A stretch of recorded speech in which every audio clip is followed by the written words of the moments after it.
the channel, and today we are going to discuss a topic of unit 5th of technical communication, and that is syllable. That what syllable are, what are the types of syllable, how can we recognize the syllable. So these are the contents which we are going to discuss in this particular video. So without any delay, let's start with the topic.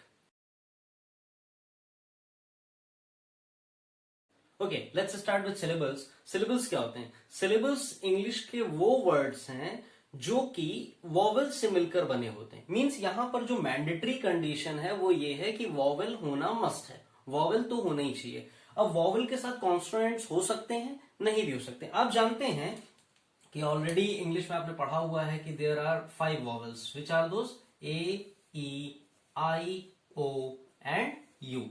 These are the 5 vowels and rest of the 21 alphabets of the English are consonants. So syllable होने के लिए, किसी भी English के word को syllable होने के लिए ये vowels होना मैंडेटरी है. ठीक है. अब इन vowels के आगे या पीछे प्रीफिक्स या सफिक्स में आपके पास कॉन्सोनेंट्स हो भी सकते हैं, नहीं भी हो सकते हैं. और ऐसे सारे वर्ड जिसमें कि syllable होगा तो ये क्या कहलाते हैं? These are known as जितने भी वर्ड सिलेबल हैं जिनमें ये वॉवेल्स आपके पाए जाएंगे वो आपके क्या कहलाते हैं? They are known as syllables. Okay, now most important thing that is ये कहां यूज होते हैं? During the pronunciation. when we are dictating something, when we are talking, when we are having the communication, pronunciation is one of the most important part of the conversation in which least attention is paid. We are paying attention towards the speaking, we are paying attention towards the fluency on the vocabulary part, but we are not paying any attention towards the pronunciation. So syllable is one of the most important and the pioneering part of the pronunciation. So ये क्या है? These are the words which are used for the pronunciation purpose, which are used for writing purpose also, and they contain, at least they contain vowel. Vowel तो होना ही होना चाहिए, consonants हो या ना हो. ठीक है. इसमें अब अगर हम इसके examples अगर देना चाहें तो क्या दे सकते हैं? See, we are having example here. See, cat. अगर हम कहें cat, so cat is a word in which you can see that this is what? A consonant. This is what? A consonant. And this is what? A vowel. Okay. So this particular word is having a vowel which is surrounded by 2 consonants. So we can say that this particular word is a syllable. Okay. There are various examples, other examples also, like if I talk about cat is there. Now if I talk about bubble, if you see this word, this is also having vowels. Where are the vowels? U and E. These are the vowels and hence they are known as these 2 words are known as the syllable. इन्हें हम क्या कहते हैं? syllable कहते हैं. ठीक है. अब ये तो आपके हो गए syllable. ये तो आपको डेफिनेशन पता चल गई syllable की क्या होती है और किस तरह से हम क्लासिफाई करते हैं syllable को. आपके सिलेबस में सिलेबल के बारे में ज्यादा नहीं दिया है, सिर्फ डेफिनेशन और टाइप्स पूछे गए, तो मैं भी केवल उतने ही स्टिक करूंगा, ज्यादा डिटेल में नहीं जाऊंगा. But somehow just to impart the things to you in the better manner, I am going a slight in depth with the types only. ठीक है. वैसे आप अगर हैंडबुक्स देखेंगे, जो साइड बुक्स हैं, उनमें अगर आप देखेंगे सिलेबल के टाइप्स को, तो there are 3 types of syllable, जैसा कि बुक्स कहती हैं. What are those? They say they are mono, di and poly. Okay. Monosyllable क्या होता है? मोनोसिलेबल एक ऐसा वर्ड है, एक ऐसा सिलेबल है जिसमें कि सिर्फ एक वॉवेल होता है, which is having only 1 vowel. Mono word का मतलब ही 1 होता है. तो अगर किसी वर्ड में 1 वॉवेल है तो वो क्या होगा? मोनो. जैसे कि एग्जांपल हो गया कैट, रैट. इनमें क्या है? एक वॉवेल है, बाकी कॉन्सोनेंट्स है. सो ये सारे वर्ड कैसे हो जाते हैं? मोनोसिलेबल हो जाते हैं. डाई में क्या होगा? Die means 2. डाईपोल होता है ना, उस तरीके से 2. डाई मतलब 2. तो यहां पे कितने वॉवेल होंगे? We will have 2 vowels here. ठीक है. यहां पर हमें 2 वॉवेल्स मिलते हैं. जैसे कि the word may be you can say upon. अगर हम यहां पर एग्जांपल लेते हैं अपॉन को, so you can see U is there, O is there. तो ये कैसा वर्ड हो गया? This word is a di syllable. ठीक है. ये डाई सिलेबल कहलाता है. और poly means what? Poly means many. Poly का मतलब होता है मैनी, बहुत सारे. तो यहां पर क्या होगा? अगर बहुत सारे वॉवेल्स इन्वॉल्व हो जाते हैं तो वी से it is a poly syllable. ठीक है. तो ये 3 सिलेबल आपको बताए जाते हैं, मोनो, डाई और poly. But there are other classes also. So इनको तो आपको याद ही रखना है. इसके अलावा एक और क्लासिफिकेशन है, बेसिकली कह सकते हैं, उसे भी थोड़ा सा देख लीजिए कि क्या होता है. I hope you people are writing it along with me. सबसे पहला अगर मैं बात करूं सिलेबल की, अब जो मैं आपको बताने जा रहा हूं, सबसे पहला इसमें मैं बात करूं तो दैट इज क्लोज्ड। अब देखिए क्लोज्ड सिलेबल क्या होता है। क्लोज्ड सिलेबल एक ऐसा सिलेबल है जिसमें कि एक वॉवेल को दोनों तरफ से कॉन्सोनेंट्स घेर के रखते हैं। मीन्स अगर मान लीजिए अगर यहां पर कोई व्यक्ति है और इस व्यक्ति को दो व्यक्ति आसपास से घेर लें, तो हम क्या कहते हैं कि this guy is closed with these two guys. Close कर लिया ना उन्होंने, उसको कैप्चर एक तरीके से कर लिया। सो इस तरीके का अगर कोई वर्ड होता है तो उसे हम क्या कहते हैं, क्लोज सिलेबल कहते हैं। तो क्लोज सिलेबल का एग्जाम्पल क्या हो जाएगा, क्लोज सिलेबल का आपका एग्जाम्पल हो जाएगा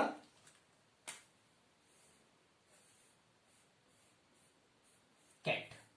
ठीक है, the example will be cat. यानी कि यहां पे आप देख सकते हैं क्या है, A is the vowel where C and T are the consonant, जिन्होंने क्या कर रखा है, वॉवेल ए को कैप्चर कर रखा है, यानी कि उसे क्या कर रखा है, क्लोज कर रखा है। इसे हम लोग रिप्रेजेंट कैसे करते हैं, क्लोज वॉवेल्स का जो नोटेशन है रिप्रेजेंटेशन का वो होता है कुछ इस तरीके से, वॉवेल और उसके बाद ये इस तरीके से एक साइन बनाते हैं जिसे कि हम कहते हैं कि वॉवेल हमारा क्या हो गया, क्लोज हो गया। This is a closed vowel और you can say close syllable. Basically vowel क्योंकि क्लोज्ड है तो इसलिए इसका नाम क्या है, इसका नाम है क्लोज्ड सिलेबल। ठीक है, अब इसकी जस्ट विपट अगर क्लोज्ड है तो अपोजिट पे तो होगा, ऑब्वियस सी बात है। ये क्लोज्ड है तो एक हमारे पास और टर्म आ जाता है that is open. This is another type of syllable. Open type syllable क्या होता है, ओपन टाइप सिलेबल में आपके पास वॉवेल होगा और वो सराउंडेड होगा, लेकिन अगर आप वर्ड को स्प्लिट करते हैं, वर्ड को फ्रेगमेंट करते हैं तो इट विल सीम लाइक कि वो एक इंडिपेंडेंट तौर पर है, उसको कोई सराउंडेड नहीं कर रहा है। एक तरफ से सराउंडेड हो सकता है, दूसरी तरफ से नहीं। इसका एग्जांपल थोड़ा सा समझने की कोशिश करिएगा। जैसे कि अगर मैं ले लेता हूं example tiger, suppose I said tiger, okay. So यहां पर अगर आप देखें so you can see that I is the vowel, right, E is the vowel, और ये दोनों कैसे हैं, क्लोज्ड है। अगर आप कंप्लीट वर्ड को देखें तो ये कैसे हैं, ये क्लोज्ड हैं। ठीक है, टाइगर में ये क्लोज्ड है। लेकिन अगर यहीं पर मैं क्या करूं, इस वर्ड को मैं थोड़ा सा ऐसे स्प्लिट कर दूं, मैं इस वर्ड को अगर थोड़ा सा इस तरीके से स्प्लिट कर दूं, सो यू कैन सी यहां पर क्या हो गया, this is T I and G R. T I अलग हो गया, जीई आर अलग हो गया, तो यहां पर क्या है, कॉन्सोनेंट है, यहां पर क्या है, वॉवेल है। वॉवेल के बाद अगर इसको छिपा दीजिए, कुछ भी नहीं, केवल टी आई है, तो टी आई में क्या होगा, एक कॉन्सोनेंट हो गया, एक वॉवेल हो गया, यानी कि ये कैसा हो गया, ये आपका ओपन हो गया। और जो बचा हुआ वर्ड है इसमें आप देख रहे हैं कि ई को दोनों ने इंक्लोज कर रखा है, सो ये कैसा हो जाएगा, this will be closed.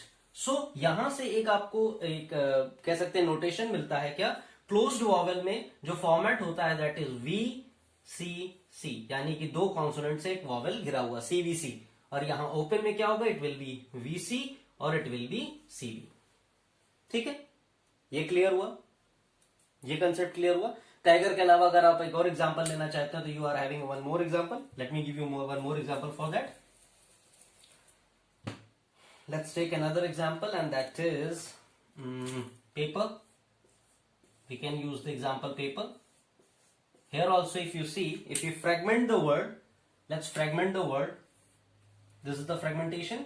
Consonant, vowel, consonant, vowel, consonant. Okay.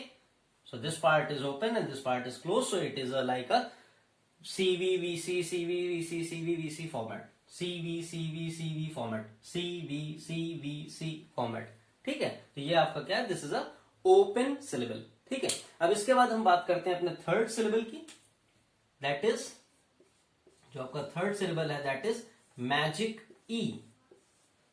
Okay, what is a magic E? Magic E एक ऐसा सिलेबल है जिसमें कि ई एक वॉवेल के तौर पे यूज किया जाता है, but that remains silent. Okay, that remains silent. Example, let me give you an example for that to understand it better. Magic E, इसका एग्जाम्पल क्या होता है, example is bake. Example is bake. If you see the word E is silent here. E is silent here. We say bake, right? E is silent here. So such kind of word, because these are having consonant also and these are having vowels also. So such kind of word where E remains silent. That is why such words fall under the category of magic E syllable. Okay. Another example for such magic E syllable will be pine. Another example will be pine. Okay, now let's talk about the third one. Let's talk about the third one, and that is vowel term.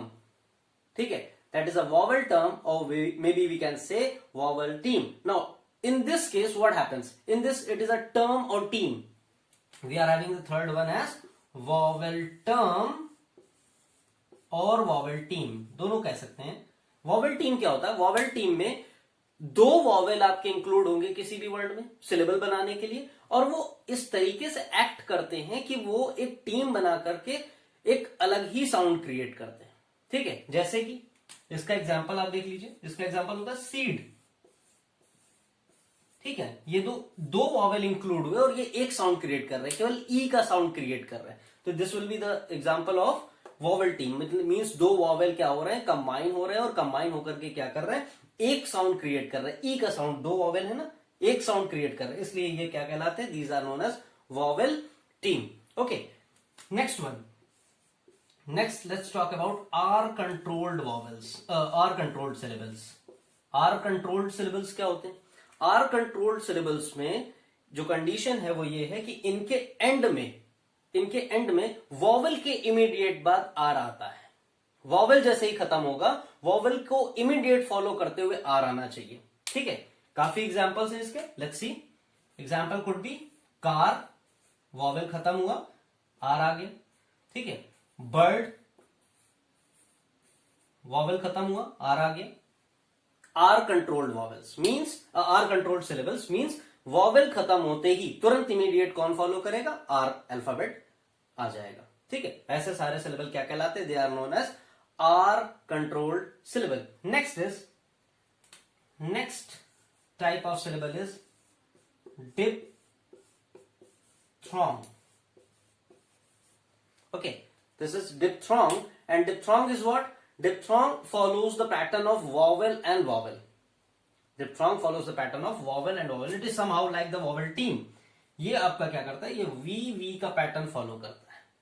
Okay, और ये जब we का pattern follow करता है तो इसमें क्या होता है? इसमें इस तरीके से, जैसे अभी मैंने सीड वर्ड का बताया था ना, बिल्कुल उसी तरीके से यहां पर भी होता है कि एक नया साउंड क्रिएट करेगा, एक नई मीनिंग दे देता है, एक नए वॉवेल जैसा अपीयर होता है. यहां पर केवल साउंड क्रिएट कर रहा था, यहां पर एक नए वॉवेल जैसा अपीयर होता है. एग्जाम्पल से आपको ज्यादा बेटर समझ में आएगा. देखिए एग्जाम्पल अगर मैं ले लेता हूं लुक, तो आप यहां देख सकते हैं कि दो वॉवेल हैं और दोनों को सराउंड किसने कर रखा है? कॉन्सोनेंट ने कर रखा है. लेकिन अगर आप कभी जैसे एसएमएस वगैरह में लिखते हैं तो क्या लिखते हैं आप लुक को ये लिखते हैं.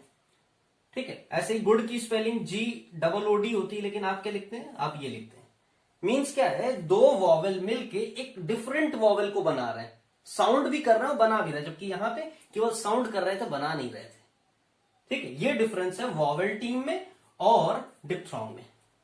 ठीक है, आई होप ये क्लियर हो गया होगा आपको कि ऐसे कोई भी दो वॉवेल जो मिल करके एक नए वॉवेल को जन्म देते हैं, they are producing the sound of a new vowel. Such all syllables are known as diphthong syllables. Okay, last but not the least, we are having consonant lay. Consonant lay means LE. Means here the consonant will be followed by LE.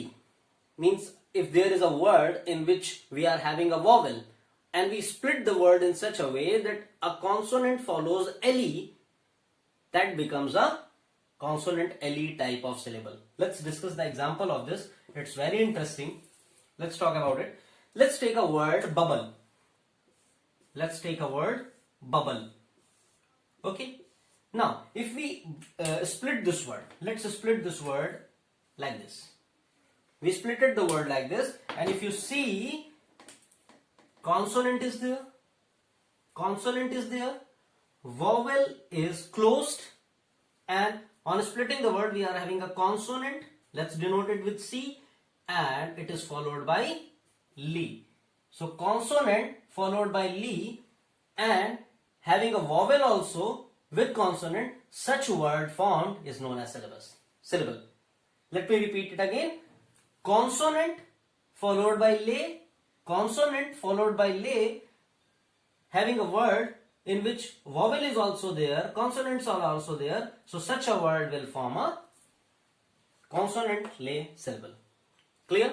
So these are the 7 types, I think. Yes, 7 types of syllable which we are having. So apart from mono, di and poly, Okay, you have to go through this also, because this will enhance your answer. This will show that you know the things in depth, and this will be very helpful for you when you are preparing for pronunciation and improving your English. That will really going to help you a lot.